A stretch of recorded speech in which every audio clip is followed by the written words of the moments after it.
Good morning still. It's a beautiful day here in Halesowenshire, United Kingdom. And this is the continuation of No Naked Walls by me, Lee Benson. This is chapter 15, entitled Purple.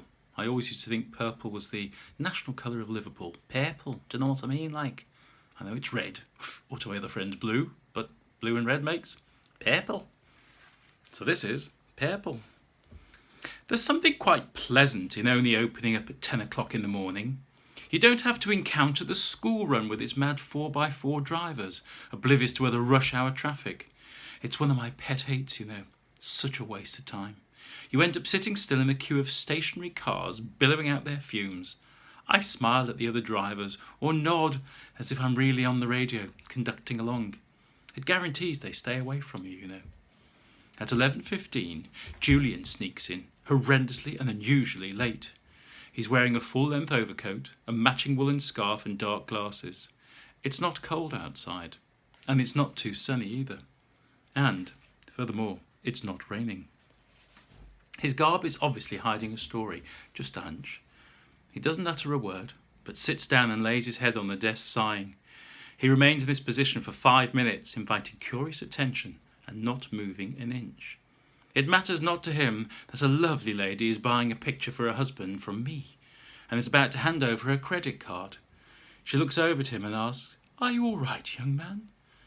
Julian raises his head. He turns it from side to side slowly as if to check it's still on his neck. "This is not the day to ask me anything," he speaks in a hushed, pained tone, with strong overtones of "woe is me." The scarf slips an inch, revealing several empurpling bruises. No, not being a detective, I still hazard the guess that they are love bites. Well, in true theatrical spirit, he has the entire floor, like a new sculpture displayed in the middle of the gallery. "Do you realise what I've had to go through?" he says, out to nobody in particular. "We don't realise, or we don't want to. Furthermore, we aren't going to play ball." So I turn back to the Pattersons. "Did you do anything special last night?" I ask. Mrs. Patterson blushes and looks at the husband sheepishly. Blimey, that was the wrong question to ask. "Bloody cells, bloody bins, bloody ripped Armani jeans, brand new, ruined, totally bloody ruined." Julian's working up into a cyclone.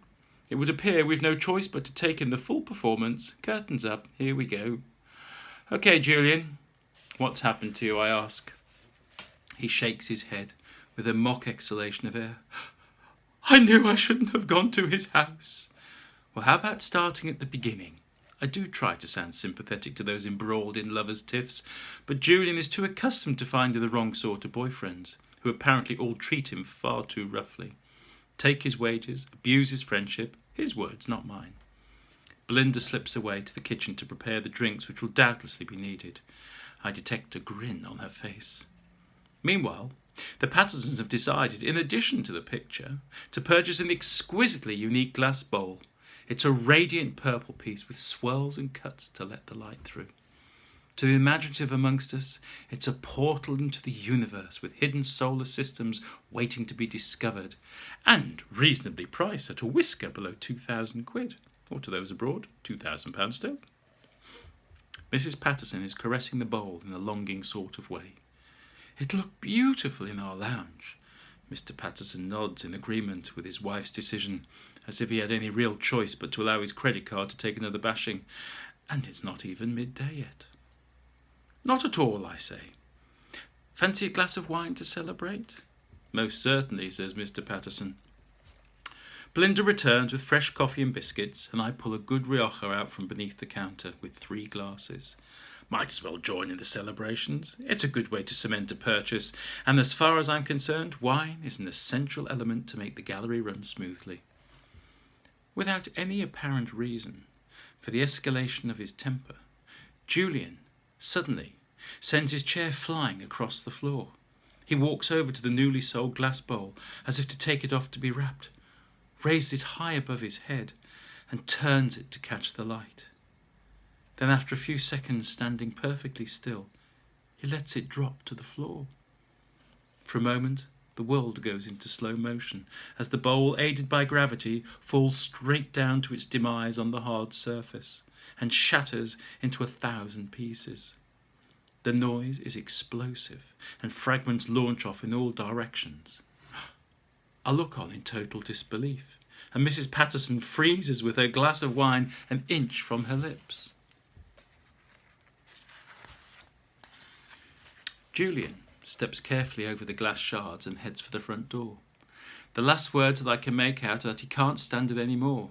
Then he's gone, leaving me to face two incredibly upset and disappointed clients, a difficult clearing-up job, and what to do with the transaction.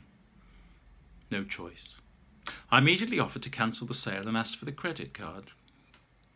However, Mr. Patterson works for a bank and says that technically, as he's already flexed his card and paid, he's now covered by the rules and can get a full refund. More wine needed, I conclude.